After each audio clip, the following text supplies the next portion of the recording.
क्या आपने कभी सोचा है कि साल के 12 महीनों में सिर्फ सावन ही भगवान शिव को सबसे प्रिय क्यों माना जाता है?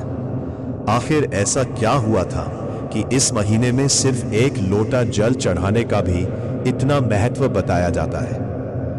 आज मैं आपको सावन की वह अद्भुत कथा सुनाने जा रहा हूं, जिसे सुनने के बाद आपकी शिव भक्ति और भी गहरी हो जाएगी। कथा आरंभ। हर हर महादेव। यह कथा उस समय की है जब देवता और असुर अमृत प्राप्त करने के लिए समुद्र मंथन कर रहे थे।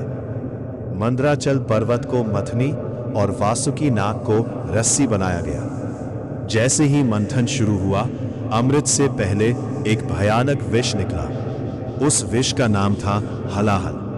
हलाहल इतना घातक था कि उसके प्रभाव से तीनों लोकों में हाहाकार मच गया। देवता, ऋषि और मनुष्य सभी भयभीत हो गए। किसी के पास उसका समाधान नहीं था। तब सभी भगवान शिव के पास पहुंचे और उनसे प्रार्थना की, हे महादेव, केवल आप ही इस संसार की रक्षा कर सकते हैं। भगवान शिव ने बिना किसी स्वार्थ के समस्त सृष्टि की रक्षा के लिए उस विष को अपने हाथों में लिया और पी लिया।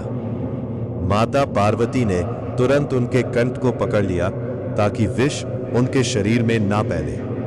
कंठ में ही रुक गया और उसी दिन से भगवान शिव नीलकंठ कहलाए। धार्मिक परंपराओं के अनुसार विष की तीव्र गर्मी को शांत करने के लिए देवताओं ने भगवान शिव पर जल अर्पित किया।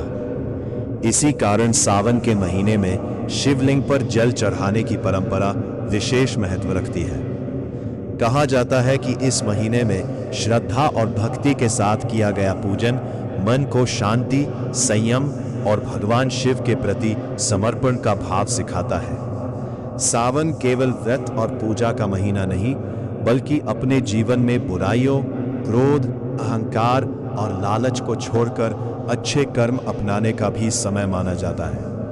भगवान शिव हमें सिखाते हैं कि जो दूसरों के दुख को कम करने का प्रयास करता है, वही सच्चा शिव भक्त कहलाता है। इसलिए जब भी सावन में शिवलिंग पर जल चढ़ाएं, केवल मनोकामना ही न मांगे, बल्कि यह भी प्रार्थना करें, हे महादेव, मुझे सत्य के मार्ग पर चलने की शक्ति, धैर्य और अच्छे कर्म करने का साहस दीजिए। यही सावन का सबसे बड़ा संदेश है।